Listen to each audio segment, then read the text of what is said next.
This is a Real Talk Tuesday where we talk about tips and tricks, specifically a travel nurse takeover, where I speak straight to the healthcare professionals. This one's going to be really catered to travel nurses, as today I'm talking about things that I wish I knew before getting started travel nursing. And then some things that, just would be good for anybody that's doing this, even right now, because I still learn new things every day.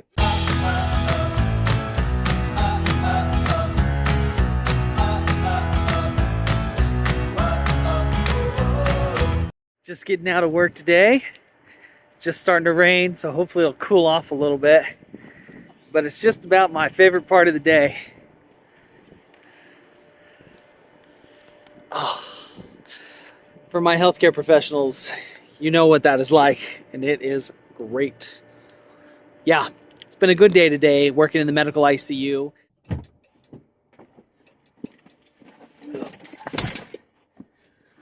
Whew. Rolling in Kristen's car today because the truck is in the shop. I'm sure we'll talk more about that on another episode. Anyway, welcome back to An Ordinary Path, you guys. If you're brand new here, let us know in the comments below. But this is a channel all about my family and I. I am a travel nurse that takes contracts all around the United States, and we live in our 37-foot RV we call Windy. And we just go all over the place and explore. You guys like my scrub cap?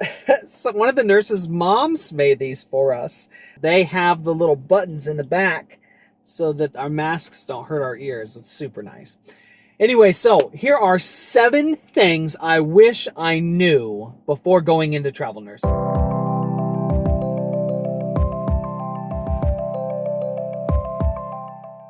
Number 1, I heard somebody say today, why don't you make the money that you're worth and be a travel nurse?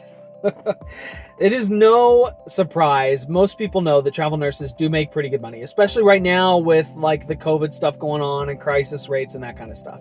Here's my one thing I wish I knew beforehand. You cannot let sticker shock of a contract keep you from getting something that actually might even be better. Here's what I mean by that. When you go from making a set amount of money every 2 weeks to seeing what you're going to make every week, you can get a little bit of sticker shock.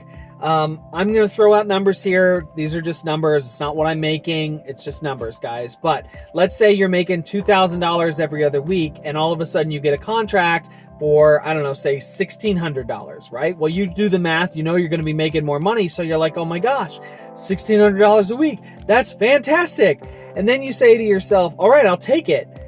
But you didn't really do your research, and you could have gotten considerably more had you just paid attention to the fact that like maybe that contract for what you do in your specialty is a lower end contract. But the initial shock for the brand new travel nurses, this happens a lot for people with their first contract. So I wish I had known that going in. I will say it happened a little bit to me too.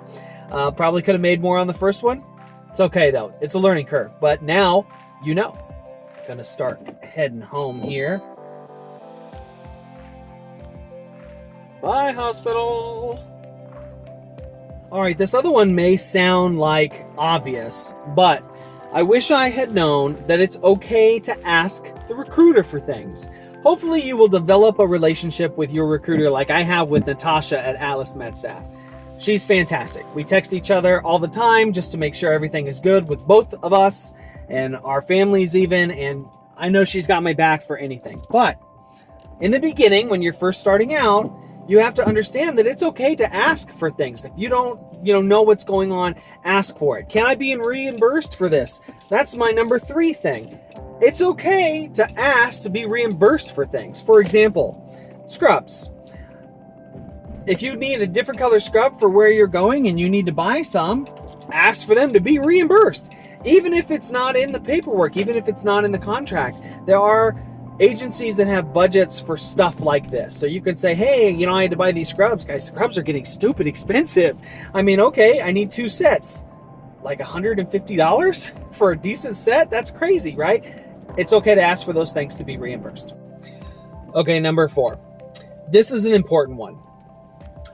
Don't let yourself get stuck with an agency that you don't work well with just because you've developed a relationship with a recruiter.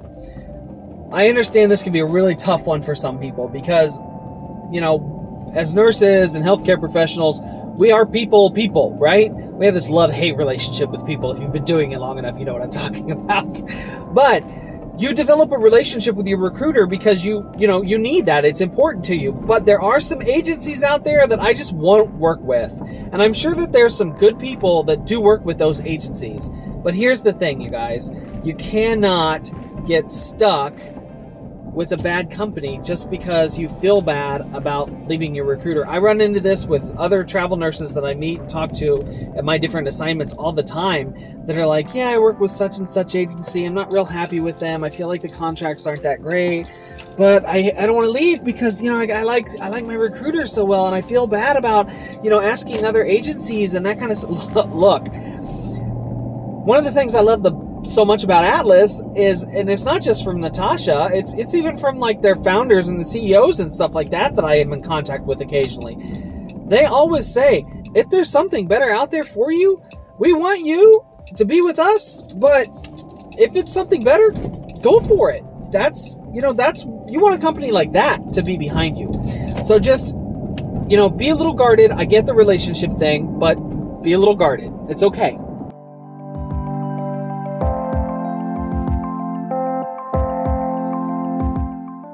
Number 5, this one can get complicated. Ask for the bill rate. What's the bill rate? I want to know what the bill rate is. What is the rate that you guys as a whole are getting paid with my contract? And I think that's a fair question to ask of any agency because this is a partnership. Like, it's not you working for them, it's them working with you and you working with them together with this hospital. So I just always find it interesting, if I talk to an agency that's like, well, we don't disclose that information. Well, why? Like, that seems kind of convoluted. Now, I also know that, they do that because of competitiveness and rates and they're a business, also, and they have to make money and yada, yada, yada.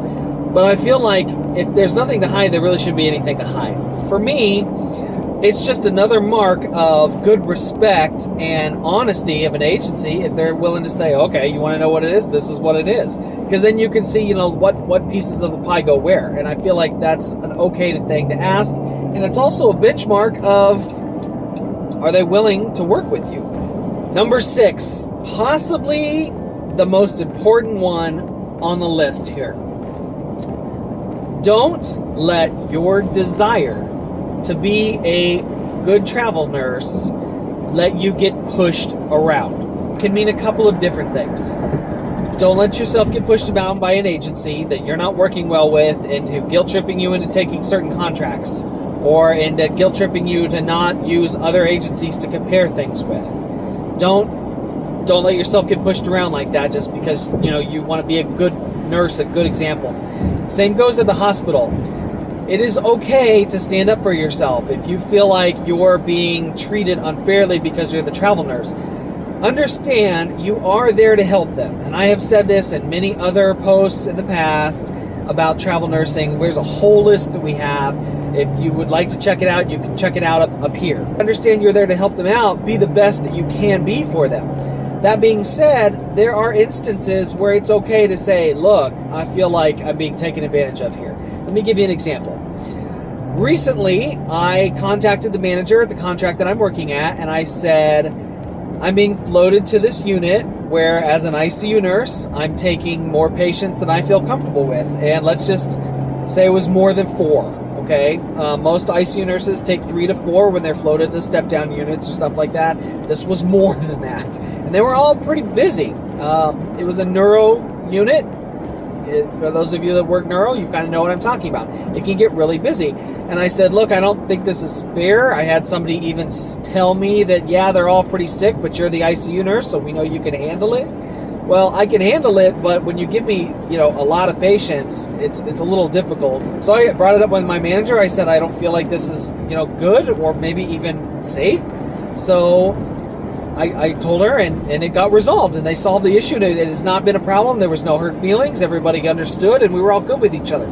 It's okay to stand up for yourself if you feel like you've been put in a situation that compromises your integrity, your safety, those kind of things? Is there adequate, PPE available? Am I going to be floated? Where am I going to be floated? How many patients am I going to be expected? I know some nurses that, try to put all of this stuff into their contracts.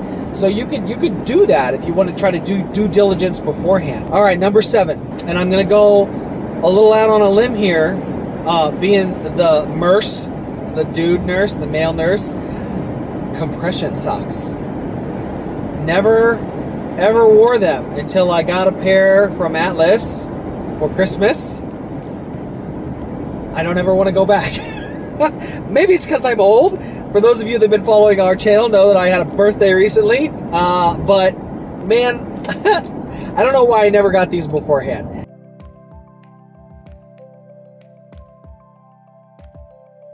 Thank you everybody for tuning in. I hope you found the video informative. As usual, please, hit the thumbs up. That helps the video. And if you're brand new, please subscribe to the channel. We would love to have you here. Let us know in the comments below so we can welcome you. I will leave you with some of the beautiful sunset mountains on my drive home. So thank you guys, and I will see you out there.